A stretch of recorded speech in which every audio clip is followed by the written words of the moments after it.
Button. हाँ हाँ। ग्रामीण समाज, मैं अंबुज कुमार, नमस्कार। अभी कुछ दिनों से आप ग्राम कला और जो ग्राम कथा है, जो लोक कथा है, उस पर हम लोग चर्चा कर रहे थे, कहानी सुन रहे थे। प्राचीन काल से लेकर मध्य काल से लेकर आधुनिक काल तक कहीं ना कहीं ये जो हमारी लोक कलाएं हैं, ये हमारे जीवन से संबंधित रही है और हमारे जीवन को आगे बढ़ाने में या आनंद प्राप्ति में, हमारी प्रगति में कहीं ना कहीं यथेष्ट रूप से ही हमें मदद करती आई है। ये कला, इस कला को लेकर के बहुत से लोग आगे भी बढ़ गए। लोग ग्रामीण लोक कलाओं से देखते हुए आगे अपनी प्रगति को कला के क्षेत्र में अपनी मुकाम बनाने का काम किया है। तो हम ऐसे ही आज एक हस्ती से आपको मिलवाएंगे जो ग्राम रेपुरा में रह करके ग्रामीण कला के रास्ते गुजर करके, चूँकि उनकी पूरी जिंदगी इसी लोक कला और इसी ग्रामीण क्षेत्रों में बीती है और आज एक मुकाम हासिल कर लिए हैं। अभी पिछले दिनों उनका एक त्रिपुरा की लोक कला पर आधारित सीरियल आया था जो DD1 पर प्रसारित भी हुआ था। बहुत से एपिसोड उसके चले थे। अभी फिलहाल में उड़िया में एक वेब सीरीज करके और पुनः अपने कुछ काम से गांव लौटे हैं। तो हम बात कर रहे हैं ग्राम रेपुरा के प्रख्यात रंगकर्मी, फिल्म निर्देशक, लेखक, डायरेक्टर रविकांत भाई से। भाई रविकांत जी, आपका ग्रामीण समाज के इस चैनल में बहुत बहुत स्वागत है। धन्यवाद अंबुज जी। हाँ, तो आप ग्रामीण कला को अपनाते हुए, जैसा कि हम सभी जानते हैं कि आप यही की जो लोक कला नाटक होती थी, गांव में नाटक होता था, उसमें भाग लेकर के और उससे रुचि जगा करके आप आज बॉलीवुड तक सफ़र कर चुके हैं। अनेक भाषाओं में आपके सीरियल्स भी बने हुए हैं। उस पर काम, आप निर्देशन आदि का काम किया है। तो हम जानना चाहेंगे कि आपके सृजनशीलता में, सृजनात्मकता में, आप पहले कहानी में प्रतियोगिता भी, आप कहानी प्रतियोगिता में इनाम भी जीत चुके हैं। तो उसके विकास में इन लोक कलाओं का कितना स्थान रहा है, कहाँ तक ये मदद की है आपको, ये जो लोक कला है यहाँ की? तो चूँकि मेरा बचपन इसी गांव में बीता है, यहीं जन्म लिया है मैंने जी। और मैं ये शिद्दत से महसूस करता हूँ कि बचपन में जो तत्व आ जाते हैं आपके जीवन में, शिक्षा, संस्कार, सामाजिक परिवेश, वो आपके कंप्यूटर में फीड होता रहता है। वक्त के साथ वो धीरे धीरे आता है बाहर। कला ग्रामीण जीवन के साथ, उनके जीवन यापन के साथ ही चल रहा है जी, जब गांव में लोग रहते हैं। हाँ, वो खेतों में काम करते हैं तो भी कोई गीत गा रहा होता है, नृत्य कर रहे होते हैं, कीर्तन की परंपरा रही है। रोपनी में भी रोपनी में महिलाएं धान रोपते हुए करती रहती हैं। कीर्तन भजन की परंपरा रही है मंदिरों में। तो बच्चे झाल बजा, छठ में जो देखते हैं, जो धान कूटते हुए और जांता चलाते हुए भी गीत गाती हैं महिलाएं। तो संगीत कला तो जीवन के साथ जुड़ा है। बच्चे प्रशिक्षित होते रहते हैं इसी तरह। एक पुरानी पीढ़ी नई पीढ़ी को प्रशिक्षित भी करते रहती है, सीखते रहते हैं, सीखते रहते हैं, बच्चे भी आते हैं। हाँ, सीखते रहते हैं। आप मंदिर में भजन कीर्तन गाते हुए बच्चा ताली बजा रहा होता है और संगीत उसके भीतर समा रहा है। वक्त के साथ वो अपना जब तय करता है लक्ष्य, तो कोई कला की दुनिया में जाता है, कोई इंजीनियर बनता है, कोई डॉक्टर बनता है, कोई प्रोफेसर बनता है, कोई टीचर बनता है, कुछ भी करता है वो जीवन में। क्योंकि हम लोगों ने तय किया कि हम कला के क्षेत्र में रहेंगे, तो हमारा वो जो बचपन का जो आया था जिसमें कला का गुण इसी गांव से, वो धीरे धीरे और ट्रेनिंग पा करके, पढ़ कर लिख कर वो परिपक्व होता गया। लेकिन अभी भी मेरी रचनाओं में ग्राम तत्व मौजूद है। वो तत्व मौजूद है जो आपने गांव में जिया। हाँ, समाज का तत्व मौजूद है। चूँकि सामाजिकता थी, जिस दौर में हम बच्चे थे तो गांव बहुत सामाजिक था। तो वो सामाजिकता आई। सामाजिकता अचानक नहीं आती। अगर आपकी परवरिश एकदम से छोटे परिवार में हो, जहाँ सिर्फ माता पिता और आप हो, तो उसी तरह से आपका जीवन भी होगा, आपकी सोच भी होगी। वही सोच है। लेकिन जिस दौर में हम बच्चे थे उसमें आप संयुक्त परिवार में रहे, और गांव भी बहुत सामाजिक, सामाजिक था। तो वो सामाजिकता आई स्वाभाविक तौर पे। एक बड़े से रूम में पुआल जाड़े के दिन में बिछ जाना और सबकी एक ही जगह सोना और कहानी सुनना, कथा सुनना, ये तत्व ये जो कथा वाचन है ना, कथा वाचन कि एक पुरानी पीढ़ी सारे बच्चे सो रहे हैं और बाबा कथा कहा, कथा का है। तो बाबा एक कथा कहने लगे, वो लोक कथा है। सदियों से उनके बाबा ने उनको सुनाया होगा और वो अपने पोतों को सुना रहे हैं। तो अब लोक कथाओं का जन्म कहाँ से आया, कहाँ से बने ये लोक कथा, किसने रचा पहली बार, कोई पता नहीं। ये तो पता शोध का, नहीं। ये तो शोध का कैसे विषय है। आया? तो जिस तरह से जीवन आया, जैसे मनुष्य आया, जंगलों में भी जब रहता था तो रात में एक दूसरे के पास होते थे और अपनी कल्पनाओं से कथा गढ़ते थे कि एक लकड़हारा जा रहा था जंगल में लकड़ी काटने, वो सामने से शेर आ गया, उसने लकड़ी से मुकाबला किया, तो उसने ये किया तो उसने वो किया। कल्पनाशीलता आई, कल्पनाशीलता आई। अनुभव और कल्पनाशीलता, फिलॉसफी, सब का मिक्सचर है लोक कथा। लोक जीवन से जुड़ा हुआ ये मामला। जीवन से आप पूरे देश में, पूरी दुनिया में कहीं भी जाएंगे तो ऐसा ही पाएंगे। ऐसा नहीं है कि हम लोग कोई विशेष काम कर रहे हैं, हमारे यहाँ कोई विशेष था। पूरी दुनिया में, भारत के अलग अलग राज्यों में भी और दुनिया में भी, त्रिपुरा भी गए हैं, महाराष्ट्र भी गए हैं, बंगाल में भी आप गए हैं, गुजरात भी गए हैं, तो हर जगह का आपका अनुभव है। देश देखा है मैंने, और सब जगह के जीवन में लोक कलाएं मौजूद हैं। सबकी अपनी अपनी लोक कलाएं, जो यहाँ हम लोग अनुभव करते हैं। हमारे लिए ये है, उनके लिए कुछ और है। जैसे मैंने जो धारावाहिक बनाया चामुरो योम्पा एक कथा, वहाँ की एक पुरानी परंपरा थी जो लुप्त होने को थी। हमने उसे पुनः ढूंढा, उसको कथा का रूप दिया और उसे बनाया। तो वैसे ही हर प्रदेश में, जैसे अपने यहाँ लोरिकायन है, सती बेहुला बाला लखंदर है, सोरठे ब्रिजबार है, क्या गायकी है। या हंस हंसिनी का जो गीत इस चला ये चैनल पे, तो क्या गायकी है वो देखिए, क्या सुर है, क्या लय है, क्या कथ्य है उसका, और क्या कथ्य है। और बिना किसी वाद्य यंत्र के एक गायक गा रहा होता है, कान पे उंगली डाला और अपनी मस्ती में गा रहा है वो। जैसे आपने बहुत चरवाहे गीत गाते थे पुराने ज़माने में, भेड़ चराता हुआ गड़रिया गीत गा रहा होता था, या यादव गाय भैंस चराते हुए गीत गाते थे। तो वो वक्त काटने के लिए संगीत उनके साथ था। तो इस तरह से लोक कलाएं हैं जीवन में, और वो रहेंगी ही। रहेंगी।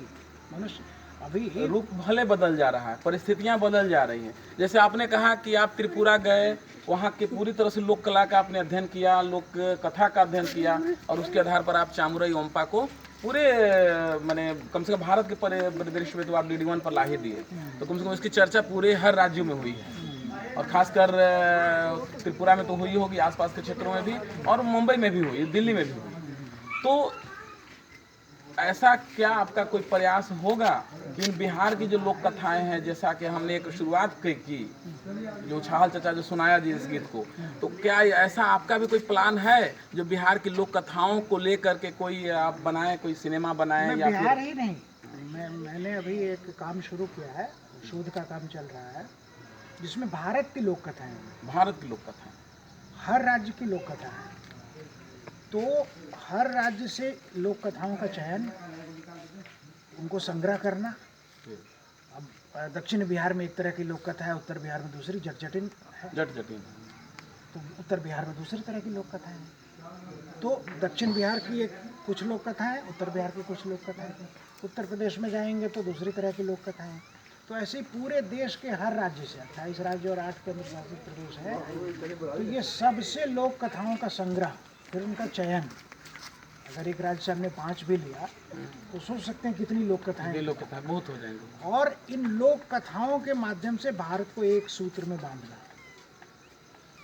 जब ये मान लिया कि कार्यक्रम बन के आता है, टेलीविज़न पे आता है, या पुस्तक बन के आता है, तो किताब छपता है, तो उस एक कार्यक्रम को देखकर आप पूरे भारत को एक कड़ी में देख पाएंगे कि केरला में किस तरह की लोक कथा थी और क्या उसमें कोई समानता है दूसरे राज्यों से। हाँ, कि हमारे यहाँ के हमारे जो पूर्वज थे वो जिस तरह की कल्पना कर रहे थे, क्या वही कल्पना केरल वाला भी कर रहा था, क्या फर्क था उस दौर में? मान लीजिए उस दौर 500 साल पहले तो परंपरागत तो आया है, परंपरागत ही आया है, वहाँ भी परंपरागत आया है, जैसे आपके यहाँ आया है वैसे वहाँ भी आया है। भी है उसी तरह से।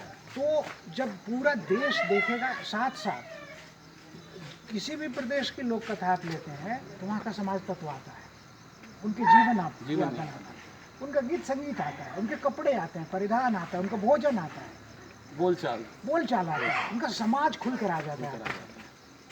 तो उत्तर भारत के लोग भी दक्षिण भारत को जान पाएंगे कि लोक जीवन में कैसे लोग जीते थे, कैसे खाते थे, कैसे रहते थे, क्या परिधान था, सब समझेंगे। हाँ, सब आ जाएगा। दक्षिण भारत के लोग उत्तर भारत के को समझेंगे, उनके लोक जीवन को समझेंगे, एक दूसरे के प्रति सम्मान की भावना आ जाएगी। तो देश जुड़ेगा, एकता, राष्ट्रीय एकता की जो बात हो रही है राजनीतिक रूप से। हाँ, तो इन लोक कथाओं के माध्यम से मुझे देश को एक कड़ी में पिरोने की कोशिश है मेरी। मैंने इसका एक प्रोजेक्ट बनाया है, उसका शोध चल रहा है और सारे देश के विद्वान बुद्धिजीवियों को मैंने उसमें एक साथ किया है कि मैं जैसे केरला का स्पेशलिस्ट नहीं हूँ, पर केरला का एक विद्वान व्यक्ति जो है वो केरला के लोक कथाओं का संग्रह करेगा और उसमें से हम कुछ ले करके उसका कार्यक्रम बनाएंगे। ये मेरी कोशिश है। बहुत अच्छी सोच है। एक चीज़ और हमने देखा कि इसी लोक कथा के जैसे एक और बात महत्वपूर्ण है कि विद्वान जो है हमेशा इस बात को लेकर के डिस्कशन करते हैं कि पहले लोक आया या पहले शास्त्रीयता आया। लोक या शास्त्रीयता, हाँ, फोक और क्लासिकल के बीच में इंटेलेक्चुअल डिस्कशन करते रहते हैं। कोई कहता है कि क्लासिकल था मंदिरों में और आम जन का प्रवेश वर्जित था, तो आम जन कान लगा के सुन रहा होता था। अच्छा। और जो कुछ सुन पाता था अपनी कल्पनाशीलता लगाकर समाज में सुना देता था, अपनी भाषा में। क्योंकि वहाँ की हो सकते भाषा दूसरी हो, संस्कृत हो, तमिल हो आदि। हाँ, तो लेकिन एक संगीत जाता था, कुछ जाता होगा ना मैसेज, वो मैसेज को अपनी कल्पनाशीलता से अपने तरह कह देता था। तो कुछ विद्वानों का ये कहना है कि शास्त्रीयता है, वो ऋषि मुनियों ने, भरत मुनि ने नाट्यशास्त्र लिख दिया और उससे शास्त्रीयता ने जन्म लिया, शास्त्रीय नृत्य आया, शास्त्रीय गायन आया और सब कुछ आया, शास्त्रीय कलाएं जन्म ली और उसको लोक तत्व ने अपनी तरफ से ले लिया और अपनी कल्पनाशीलता लगाकर अपना संसार रचा कला का। कुछ विद्वान ये कहते हैं कि लोक कला तो मानव बनने के साथ ही शुरू हो जाता है कि लोक तो समंदर है। अब उसमें से पढ़े लिखे विद्वान आए और सिर्फ अमृत निकाल करके और शास्त्रीय मंदिर में लेके चले गए और उसको नियमों में बांध दिया कि ये कहरवा है तो ये दादरा है, इतनी मात्रा होगी, इतने लय होंगे, ये राग है तो ये रागनी है। तो कुछ विद्वानों का ये कहना है कि उन लोगों ने बंधे में बांधा है। हाँ, कि लोक तत्व तो था, मानव समाज के बनने के साथ ही लोक तत्व आया और उसको विद्वानों ने फिर अपनी तरह से करके शास्त्रीयता को बनाया। तो हमेशा एक डिस्कशन चलते रहता है और दोनों के बीच चलेंगे ही। हाँ, दोनों अपनी अपनी जगह हैं, दोनों विद्वानों का। अच्छा, तो उसमें एक सवाल ये आया कि दो सवाल हैं। एक सवाल ये है कि अक्सर जब लोक कथाएं आती हैं तो उसमें पेड़ पौधा या जंगली जानवर या अन्य जानवर उसको एक बिंब बना करके और उसका एक हम देखते हैं कि मानवीकरण किया जाता है। अभी जो वर्तमान जो कहानी अभी इस चैनल पर चली उसमें हंस, हंसिनी है और कौवे हैं, तीन पात्र हैं और एक राजा रानी का वो व्यक्ति पात्र है। लेकिन कहीं ना कहीं लग रहा है कि हंस, हंसिनी आदि का एक मानवीकरण हुआ है। एक व्यक्ति है, वो हंस है, हंसिनी है या कौवा है।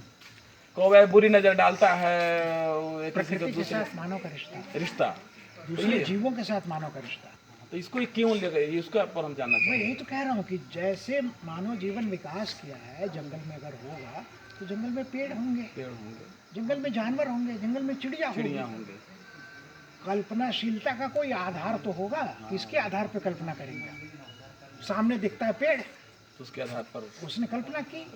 सामने चिड़िया, कोयल कूकी, हंस तैरा तालाब में, नदी में, तो उसके सबके साथ एक रिश्ता जुड़ा था उसका, सब मित्र थे उसके, क्योंकि जीवन जुड़ा था उनसे। वो भोजन ग्रहण करता था, वो पेड़ों से उसे भोजन मिलता था। वो मछली के बारे में भी आपने कहानियां सुनी होंगी। हाँ, मछली पर भी कहानियां हैं। हंस के बारे में आपने कहानी, तो ये तमाम तोता है, मैना है, सबकी कहानियां हैं। तो चूंकि प्रकृति और दूसरे जीव जंतुओं के साथ मानव का जो रिश्ता है ना, वो मानव विकास के साथ ही आया है और इसीलिए उसकी कल्पनाशीलता में ये सब शामिल है। इसमें अच्छा एक और सवाल है।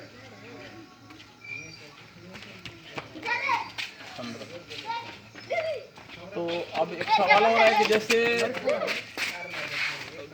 जिस दौर में मतलब ब्रज भाषा में रचनाएं हो रही थी, अवधी भाषा में तुलसीदास जी रचना रच रहे थे, ब्रज भाषा में ये सूरदास जी रच रहे थे, रसखान कवि और लोग एक कविताएं या फिर काव्य संग्रह रच रहे थे। उस दौर में आप मगध को क्या देखते हैं, मगध, ये सब मगध की धरती को, क्योंकि यहाँ की जो लोक कथाएं जिस तरह से मगही भाषा में आ रही हैं, तो निश्चित तौर पर अपभ्रंश और पाली के बाद ही मगही का भी पदार्पण हुआ है, जैसे हिंदी के अलग अलग रूप छिटके हैं, क्षेत्रीयता हिंदी में भी। तो उस दौर में यहाँ क्या यही लोक कथा उस समय के लिए कविता होंगी? अगर लिपिबद्ध की जाती इन कथाओं को या कविताओं को, गीतों को, तो क्या हम मान सकते थे कि हमारा मगही साहित्य आज उस तरह से समृद्ध होता? नहीं, इसको दो तरह से देखना, हम ये जानना चाह रहे थे। दो तरह से देखना होगा। लोक कथाएं आप इसको सूर, तुलसी और इनके कवियों से नहीं, तुलना नहीं की जाती, क्योंकि हिंदी साहित्य का विकास किस तरह परिचित है, वीरगाथा काल, भक्ति काल, तो भक्ति काल के दौर में ये सब रची गई रचनाएं। लेकिन यहाँ रची नहीं न गई, नहीं, यानी रचनाकार नहीं होंगे कोई लिखने वाले। लोक कथाओं का संसार अलग है। मैं ये कह रहा हूँ कि ये जो रचनाएं रची गई, ये तो भक्ति काल में जैसी परिस्थिति थी उसके अनुरूप जो है दोनों सगुण और निर्गुण धाराएं आई और दोनों तरह के कवि हुए और लिखा। वीरगाथा काल में जो दरबारी कवि थे वो लिख रहे थे, वीरों की गाथाएं लिख रहे थे, अपने राजा की महिमा लिख रहे थे। तो लेकिन लोक जीवन को अलग है, उससे मिलान नहीं, तो वो अलग। वहाँ की भी लोक कथाएं होंगी अपने ढंग की हैं, वहाँ की भी, यहाँ की भी। सोरठे ब्रजभार, सोरठे ब्रजभार वो गोरखनाथ का चेला है और अपनी तरह से है ना, तो ब्रजभार गाते हैं ना। एक जो भी गाता हुआ गा रहा है वो लोकगीत ही तो है। वो सारंगी बजाता हुआ गलियों में चलता है, वो एक गीत गाता है। और सबसे बड़ा सवाल है कि आज के दौर जब हम आधुनिक काल में हम जी रहे हैं, हम जैसे हम मेट्रोपॉलिटन में रह रहे हैं, हम बहुत विकास करते हैं, चांद पर चले गए, हम अंतरिक्ष यात्रा कर रहे हैं, हमने बहुत सा पूरा कंक्रीट का जंगल आदि बना लिया, तो और हम एरोप्लेन से चल रहे हैं, क्या क्या बहुत सी चीज़ें, आधुनिकतम चीज़ें हैं। इन परिदृश्य में, इस परिस्थिति में भी क्या हम लोक कथाओं को या लोक संगीत को, लोक जीवन को किस रूप में हम प्रासंगिक रख सकते हैं? उस दौर में भी जो प्रासंगिक रहे, आज के दौर में भी। देखिए, वक्त के साथ जो है ना प्रदर्शनकारी कलाओं का रूप बदला है। यथार्थवादी बात करनी होगी, आदर्शवादी बात नहीं, यथार्थवादी बात। यथार्थवादी बात यह है कि जिस तरह से टेक्नोलॉजी का दौर आया है, चीज़ें बदली हैं, ठीक है। लोक गायक, लोक कलाकार, लोक कलाओं का प्रदर्शन भी राष्ट्रीय अंतर्राष्ट्रीय स्तर पर होता ही रहता है, चाहे राजस्व से हो, सरकारी पहल से हो या व्यक्तिगत पहल से हो, होती रहती हैं, होती ही रहती है, ठीक है। लेकिन जिस तरह से ये नई टेक्नोलॉजी ने आपको टेलीविज़न, मोबाइल, इंटरनेट युग ने कर दिया है, तो ये सब चीज़ें आ रही हैं, उसी माध्यम के थ्रू आ रही हैं। हाँ, माध्यम बदल गया, माध्यम का इस्तेमाल। पहले आप इसी गांव में देखिए तो एक लोक गायक अपने कान पे उंगली लठाए, लाठी लिए गली में गाते हुए चले जाते थे, वो प्रदर्शन का माध्यम था, उनका मंच था ये गली। ये गली चाहे खलिहान, खेत भी था या मंदिर, हाँ, तो ये गांव उनका मंच था उनका। अब मंच बदल गया, अब टेक्नोलॉजी है, अब इंटरनेट मंच है, अब यूट्यूब मंच है, अलग अलग ऐप मंच है, उस पर प्रदर्शन हो रहा है। हाँ, तो लोक कथाएं हैं, जीवन है, वो अब नए तरह से पेश हो रहा है, तो माध्यम बदले हैं। तो अभी आप प्रख्यात निर्देशक, लेखक, ग्राम रेपुरा निवासी, औरंगाबाद जिले के रेपुरा निवासी बड़े भाई रविकांत जी से, जो अभी मुंबई में रहकर सिनेमा और सीरियल पर काम कर रहे हैं, वेब सीरीज पर काम कर रहे हैं, इनसे हम लोगों ने लोक जीवन को, लोक कथा को, लोक रंग को समझने की कोशिश की है। आपको कैसा लगा? यदि अच्छा लगा तो आप इसे लाइक करें, कमेंट करके जानकारी दें और इसे शेयर भी करें। यदि चैनल सब्सक्राइब नहीं किए हैं तो चैनल सब्सक्राइब कर लें। और अंत में बड़े भाई रविकांत जी को बहुत बहुत धन्यवाद, आपने मेरे मंच पर, मेरे चैनल पर समय दिया। इसी तरह से आप देते रहें। धन्यवाद, नमस्कार।